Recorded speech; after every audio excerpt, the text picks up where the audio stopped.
మనం వేసుకునే వస్త్రము అది తెల్లదైన కావచ్చు, కలర్ఫుల్ అయినా కావచ్చు, ఆ యొక్క వస్త్రమును బట్టి మనల్ని మనుషులు గుర్తుపెట్టుకుంటున్నారంటే మనం వేషధారులు అని అర్థం. మనుషులు మనల్ని చూడంగానే మనలో వారికి గుర్తు రావాల్సింది మన క్యారెక్టర్. అందులోనూ యేసుక్రీస్తును నమ్ముకున్న వారిలో లోకం చూడవలసింది ఏంటంటే సర్వోన్నతుని యొక్క దయాళత్వం లేక దీర్ఘశాంతం. అలా చూడగలిగితే అనేకులు అసలు దేవుడు అంటే ఏంటో తెలుసుకుని దేవుణ్ణి వెంబడించడం ప్రారంభిస్తారు. కొలసీలకు రాసిన పత్రిక 3వ అధ్యాయం 12వ వచనం, దేవుని చేత ఏర్పరచబడిన వారును పరిశుద్ధులను ప్రియులైన వారికి తగినట్లు మీరు జాలిగల మనస్సు, దయాళత్వము, వినయము, సాత్వికము, దీర్ఘశాంతమును ధరించుకొనుడి.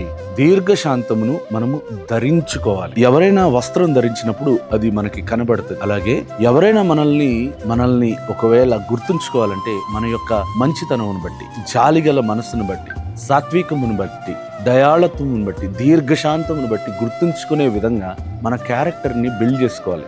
మనల్ని చూడంగానే దీర్ఘశాంతం కనబడాలి, మనల్ని చూడంగానే నెమ్మది కనబడాలి. మనల్ని చూడంగానే పలానా హీరో, పలానా హీరోయిన్ గుర్తొస్తున్నారంటే డెఫినెట్ గా మనము దేవుణ్ణి ధరించుకోవాలి. క్రీస్తుని ధరించినప్పుడు మనల్ని చూడంగానే వారిలో మారు మనసు కలుగుతుంది. కాబట్టి క్రీస్తుని ధరించుకుని క్రీస్తుని పోలిన వారి జీవిస్తూ అనేకులను దేవుని వైపు త్రిప్పుదాం.